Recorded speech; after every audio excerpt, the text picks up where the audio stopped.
Welcome to the Temple of Flame.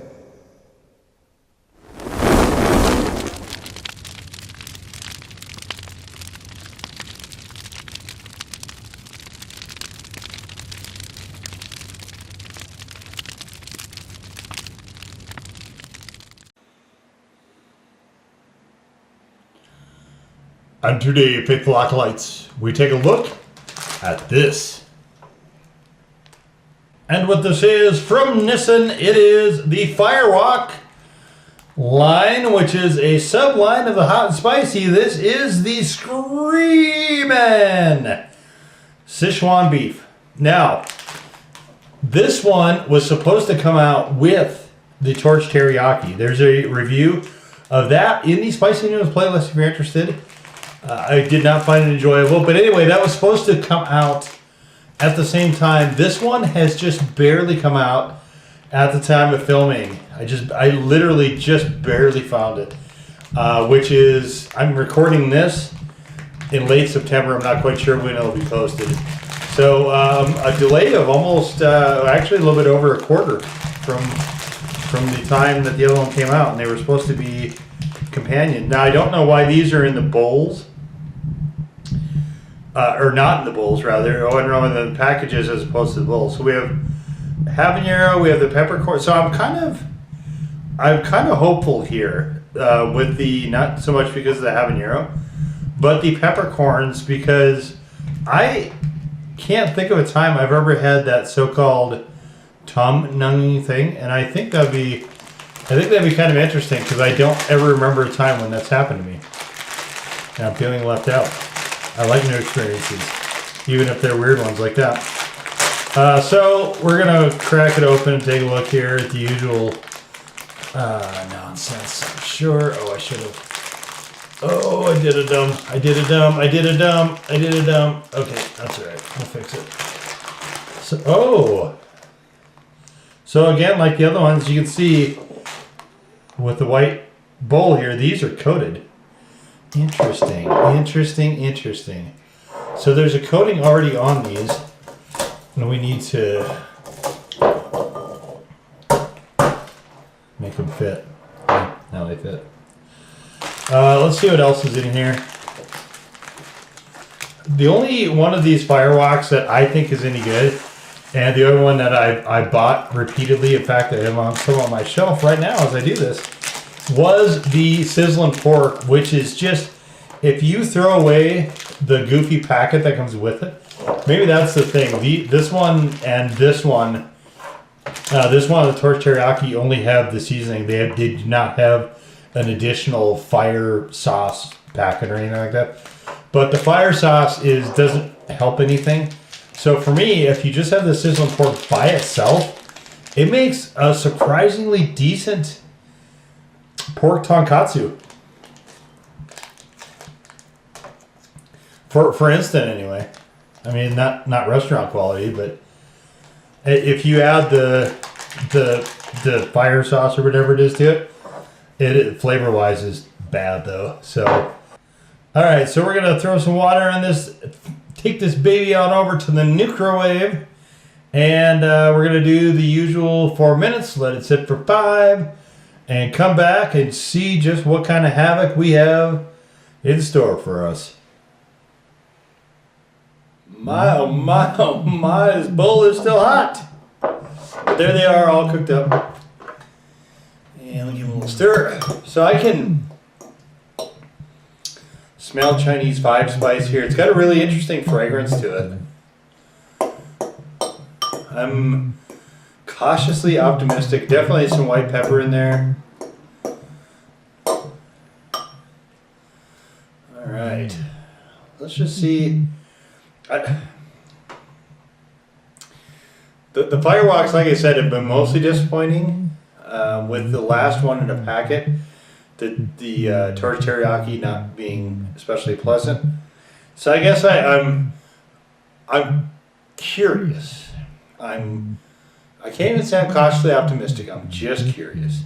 So let's get into it.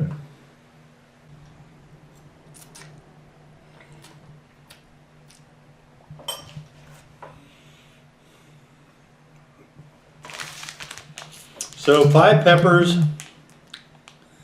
on the heat scale. Nah,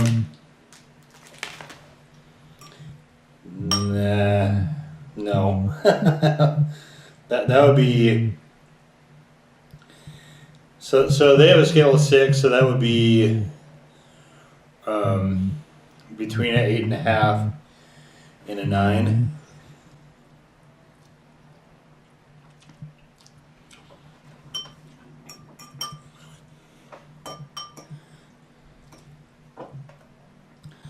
I can't say, these aren't bad.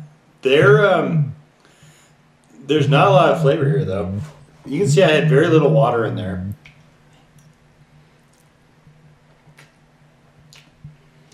They have more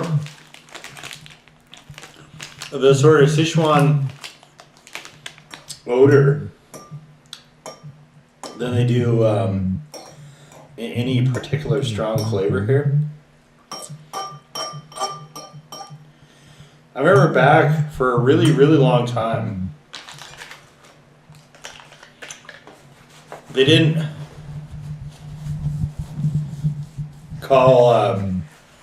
necessarily call the regions in China correctly. So this was Sichuan instead of Sichuan.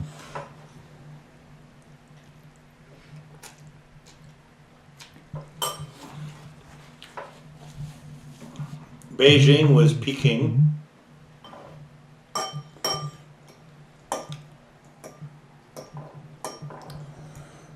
And that's where the whole Peking duck comes from.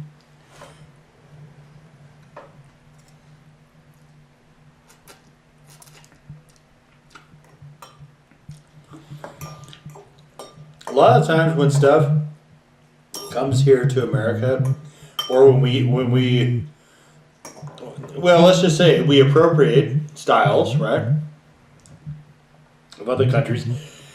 That's not a bad word, because all cultures appropriate, I think, to a degree from other cultures, especially culinary. If they find something that's better, they will take it and incorporate it. That's just how I think humans in general work.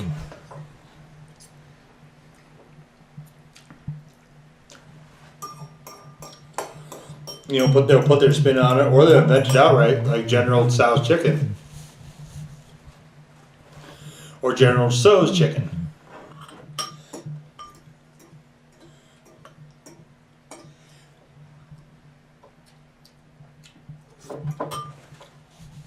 And a lot of the flavors, authenticity is, I think, something that really is more concerning more modern times, because where the dish originated in every case was based on what was available, because a lot of these are centuries old recipes, right? It was based on what was at hand, what was available to cook with. That's why you have the really rustic potatoes, garlic, cabbage, the Slavic countries.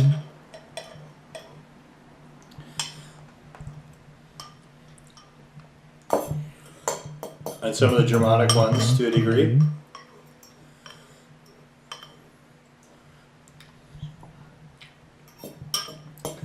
Some of the oddball, to us anyway, Scottish and Irish foods.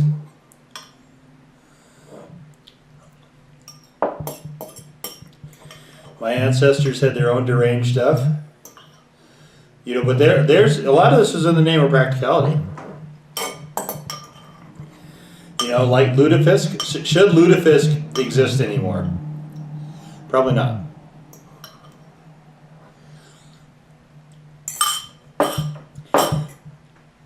A lot of people get caught up in this whole big traditional thing.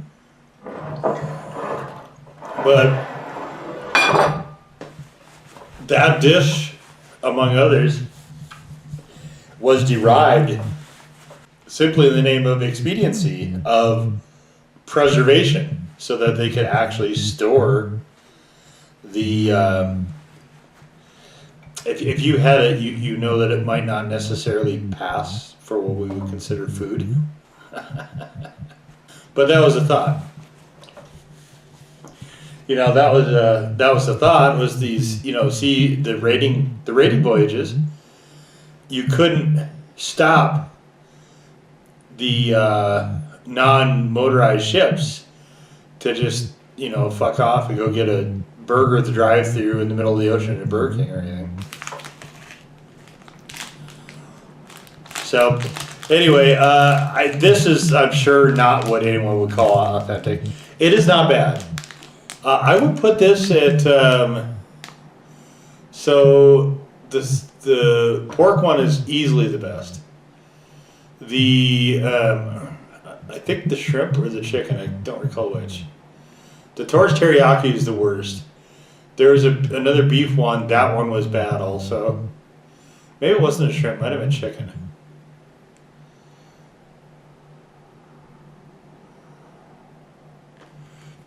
Watch the playlist. Comment below. I don't now recall. But I put this one in the upper third. This Screamin Sichuan.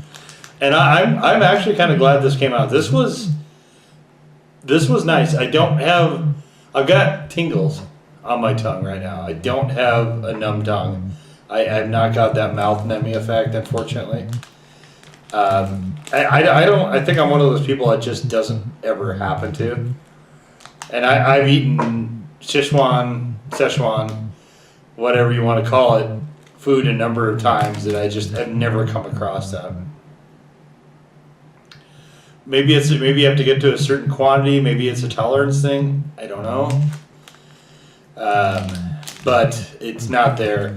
Flavor-wise, like I said, this is it's what I would call slight. And it's a general overall sort of, I guess if you had to quantify it, it'd be like a more spicier, and I don't mean hot, I mean spicy like in putting 5 spices and stuff in it. A spicier version of some of the, like the Szechuan beef gravy is kind of what that reminds me of, although it's not quite as sweet as that sometimes is. But overall, these were good. Like they're not great. I wouldn't say they're good. Yeah, the upper third. So these are worth getting if you have not tried them, for sure. The torch teriyaki is junk. Sizzling pork is still the best, and I think this is either the 5th, 6th, 7th. I forget how many. I've done every flavor that they've had in the Fire Wok series. So the upper third for sure on this one. This is, I think, probably one of the first beef noodles, beef ramens, hell, beef soup in general, that I've ever liked. Generally, I don't like beef flavor in this context. I'm not a fan of beef gravy particularly. It's just not. It's not really my thing. But here, I will say that yeah, as a ramen, as a soup, even if it is beef, I thought it came out pretty well. So, it's like $1. I mean, how do you go wrong with that? It's for what it is, honestly, pretty solid. Heat wise, it's really not there. I'll give it a default 1, which would be like half, actually maybe about 1/3 of one of these. There's not a lot of heat in there for me.